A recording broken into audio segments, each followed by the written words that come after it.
Et ouais, je me suis fait voler ma GoPro. Oh le fils de... Et je sais Kev, mais bon, laisse-moi leur expliquer dans le détail. Alors, enfin bref, tout a commencé lorsque j'ai fait venir des électriciens chez moi. Tout se passait bien, il y avait un petit jeune en contrat pro qui faisait ses installations électriques, de chauffage. Et oui, parce qu'en plein hiver, quand on a des problèmes de chauffage, on se pèle un peu les miches. Mais une chose entraînant une autre, ma femme et moi-même sommes tombés sur une équipe topissime, c'est-à-dire que l'un des jeunes qui composait cette équipe, il s'avère que c'est un voleur en soi, c'est-à-dire qu'il vole chez les gens, chez les clients. Je sais pas comment il a fait son compte pour pas se faire choper, mais il nous a piqué la GoPro et incident aussi mon parfum et un peu de liquide. Je suis un peu deg parce que je tenais un peu à tout ce matériel. C'est un peu mon matériel de tournage, ce qui m'a un peu pas trop donné envie de tourner une vidéo au Luna Park de Nice. Le patron de l'entreprise d'électricité a bien fait mariner le petit jeune et il a assuré que oui, effectivement, il avait volé notre GoPro.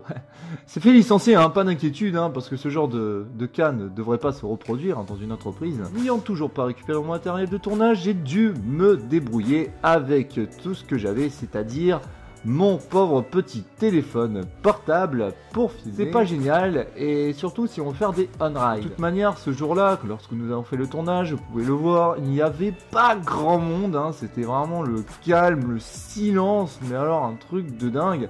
En même temps, on était quoi, le lundi soir, repos le mardi pour moi, et ouais, parce que j'ai un boulot, donc faut pas oublier que je suis pas disponible H24 et que, comme certains Parisiens qui ont la chance d'avoir des parcs d'attraction à côté de chez eux, moi je ne l'ai pas cette chance énorme de pouvoir tourner autant de vidéos dans les parcs d'attraction. Ouais, on n'avait rien d'intéressant. Voilà, comme tu dis Kevin, exactement, je suis d'accord avec toi.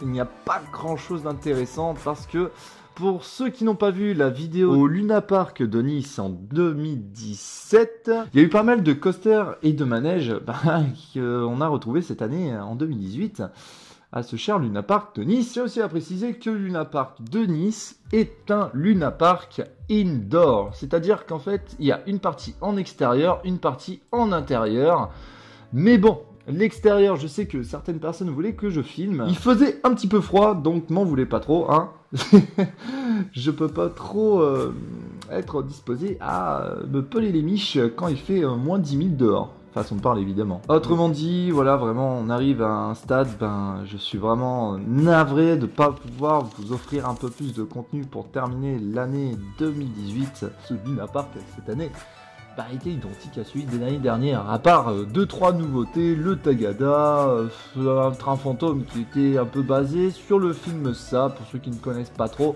Ça est un film d'horreur basé sur un clown qui mange les enfants. C'est la joie, c'est le bonheur, c'est le délice, miam miam miam, bon appétit tout le monde. En 2019 j'ai pas mal de projets. Avant toute chose, sachez que je compte me marier, voilà, sabré de champagne, ouais. Je compte me marier d'ici l'été prochain, donc en ce moment je suis plus sur les préparatifs de mon mariage que sur des tournages, parce que ça représente quand même pas mal de boulot, Quand on n'a pas de matériel, c'est encore plus de... Bref, moi je me répète comme d'habitude, mais j'espère que le contenu vous a plu un minimum. N'oubliez pas, nous sommes sur Facebook. Le lien sera dans la description. Les explications sont généralement données dessus. Voilà, dernièrement, j'ai pas eu trop de temps pour y faire un petit tour afin de donner les raisons. Sur ce, nous on vous laisse et on vous dit à plus. Allez, salut les potos. Ciao. Bonne année 2019.